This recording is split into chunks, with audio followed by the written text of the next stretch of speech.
Hola estudiantes, ¿cómo están? Bueno, les quería hacer este video para finalizar la explicación sobre el barroco católico. La semana pasada estuvimos viendo las características generales del barroco en la clase del encuentro virtual y luego vimos que había dos escenarios de poder en ese mundo católico. El primero tenía que ver con la iglesia, con la sede de la Iglesia Católica, que toma como ciudad principal a Roma. Entonces ahí analizamos un poco los cambios que habían sucedido a nivel urbanístico en la ciudad de Roma y algunos de los artistas que mostraban estos cambios programáticos que se venían haciendo en el arte, ¿sí? Estableciendo una especie de lenguaje artístico, ¿sí? Católico. Y bueno, también vimos que estos pintores, hay una relación, algunos de ellos que trabajan para la Iglesia Católica, también trabajan para la corte, y esas cortes suceden tanto en España, pero también el otro escenario de poder que nosotros vamos a ver como ejemplo es la corte de Francia, específicamente la corte de Versalles, que está ubicada en Versalles, con el rey Luis XIV, ¿sí? Em, la corte de Versalles antes estaba ubicada en París, pero el Luis XIV va a mudarse a un pueblito que se llamaba Versalles, donde tenían unas caballerizas. Era un lugar que iban sobre todo para ir a cazar, como una casa de campo, imagínense. Y lo que decide este rey es utilizar ese espacio, ese castillo, ampliarlo y que allí sea su vivienda y que también viva la aristocracia de Francia. Bueno, ustedes pueden orientarse con varias series o películas que les pueden mostrar un poco la escena. La semana pasada hablábamos de la serie Versalles, que está bien ambientado con respecto a la indumentaria. Si bien es un poco fantasiosa, también está bueno cómo va mostrando este crecimiento de este rey desde el inicio hacia su esplendor. Eh, Cabe destacar que la arquitectura del Palacio de Versalles en un principio es renacentista, y que luego este rey le empieza a hacer modificaciones, le hace como dos salas al palacio. Ustedes pueden ver las fotografías en la clase en PDF que está subida. Le hace como dos salas de ampliaciones y también le hace unos jardines bien con estilo francés. Esos jardines tienen laberintos, tienen plantas podadas con formas geométricas, y un lago artificial, ¿sí? Este rey era bastante excéntrico, bastante exuberante, era una persona que le interesaba mucho el arte y la indumentaria, también le interesaba la música, o sea, la cultura en general. Pero al mismo tiempo era un rey muy absolutista. Las monarquías cuando son absolutistas significa que el poder, ¿cómo decirlo? Se impone de una manera, es decir, el rey dictaminaba diferentes cosas con respecto a la cultura, a la política también, pero a la cultura que a él le parecía que era el buen arte, el buen vestir, las buenas costumbres, y quien no acatara esas órdenes era perseguido y era torturado. O sea que hay una fuerza y hay una omnipresencia de ese rey por sobre su pueblo. Y él a nivel cultural va a formar lo que se llama la Academia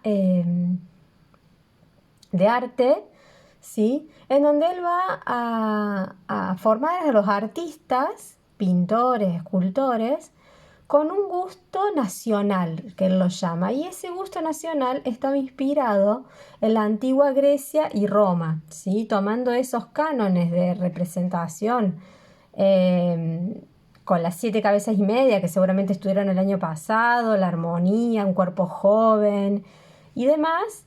Y él va a tomar esos valores y dictaminar que todos los artistas, o sea, el buen arte es aquel que está asociado a ese tipo de representación. Entonces hace esta academia en donde los artistas se van a formar, y ese modelo de academia que surge en este momento es el modelo que se va a ir traspolando en diferentes lugares de Europa y también en América, ¿sí? De hecho, nuestra Escuela de Bellas Artes tiene su origen en estas academias, ¿sí? Estas academias nacionales, estas academias clásicas. Por eso, si ustedes tienen la oportunidad de ir a la escuela, algún taller de pintura en algún momento o han ido, verán que hay algunos bustos, algunas esculturas que son réplicas de esculturas griegas, ¿sí? Porque antes se tomaba como modelo eso y directamente se pintaba observando esas esculturas, se dibujaban esas esculturas, ¿sí? Eh, a su vez, este rey, bueno, va a ir estableciendo este gusto pictórico, pero también el gusto de la indumentaria, lo que él utilizaba era lo que se ponía de moda, lo que la reina utilizaba también. Entonces, por eso es que nosotros cuando veamos de acá a 2 semanas la indumentaria barroca, vamos a tomar como punto de partida cómo se vestían los reyes, la aristocracia, porque realmente eran quienes marcaban el gusto de toda la nobleza, ¿sí? A su vez, ese Palacio de Versalles se fue decorando, no solamente los pintores pintaban obras, cuadros, ¿sí? Con diferentes temáticas, sino que también se pintaban los techos, se pintaban las paredes, se utilizaba mucho el dorado. El barroco, como les decía la semana pasada, es bien recargado, ¿no? Entonces eso también se va a aplicar en la decoración de los interiores. Ustedes en el PowerPoint tienen varias fotografías. Y bueno, los artistas que son más relevantes son Charles Le Brun. Él va a ser el pintor oficial de la corte de Versalles, va a tener pinturas que tienen que ver con temas católicos, pero también va a retratar al rey en varias oportunidades, con esta idea típica que veíamos del caballo saltando, o atrás el personaje en primer plano y atrás la ciudad, el campo. También se va a retratar a diferentes personajes de la aristocracia, como condes, duques, etcétera. Y a su vez, este rey es llamado el Rey Sol, que seguramente lo han escuchado nombrar, porque él era como que él se consideraba el centro de la cultura, el centro del poder, y de ahí todos deberían imitarlo. Y eso tuvo tanta fuerza que durante mucho tiempo, no solamente en Francia, sino también en Europa y, como les digo, en algunas partes de América, que iban siendo conquistadas posteriormente, la cultura que se había originado en este reinado era la que dominaba, ¿sí? Era como de buen gusto. Entonces, por eso siempre Francia se estableció como un foco importante en relación al arte y a la moda, ¿sí? Bueno, el Rey Sol también va a inventar una serie de rituales que iban sucediendo a lo largo del día. Por ejemplo, cuando él se despertaba, o la reina se despertaba, había todo un ritual que era como ayudar a vestir al rey, la persona que estaba en la habitación que tenía mayor rango podía ayudar a ese rey a vestirlo. Después el desayuno, los paseos que había durante el día en los jardines o en las fiestas. Todo tenía como una serie de reglas, vamos a decirlo de esa forma, que tenían que ser cumplidas, ¿sí? Y él le importaba mucho lo que pensaba la aristocracia, y de hecho van a vivir, esa aristocracia va a empezar a tener la posibilidad de vivir en Versalles, y es por eso que se hacía muchas fiestas, de noche también se hacían juegos, ¿sí? Lo cual en un momento se le empieza a volver en contra, y en una segunda etapa, porque este rey tenía alianzas con la Iglesia Católica. De hecho, su mujer es española y viene de una familia también de una corte católica, ¿sí?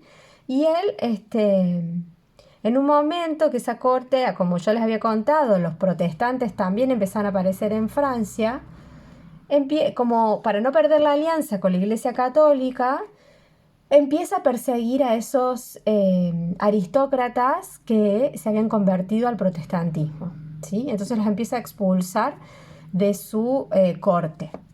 Entonces ahí hay como una reafirmación que él tiene de lealtad hacia la Iglesia Católica, y esa es la etapa, digamos, donde también se reafirma su cristiandad, ¿sí? Ya la semana que viene, o sea, ahora mañana, vamos a ver la otra parte del barroco que tiene que ver con el barroco protestante. Ahí les voy a hacer otro video explicativo en donde les voy a contar un poco el contexto en general de ese barroco y bueno, siempre acompañado por las clases en PDF que les voy subiendo por la plataforma, y en donde también vamos a ver ese contexto y los diferentes géneros pictóricos que aparecen en ese momento. Así que bueno, espero que les sirva. Ustedes van a reforzar esta información viendo el PDF y leyendo la bibliografía que les dejé. Y nos vemos pronto. Saludos.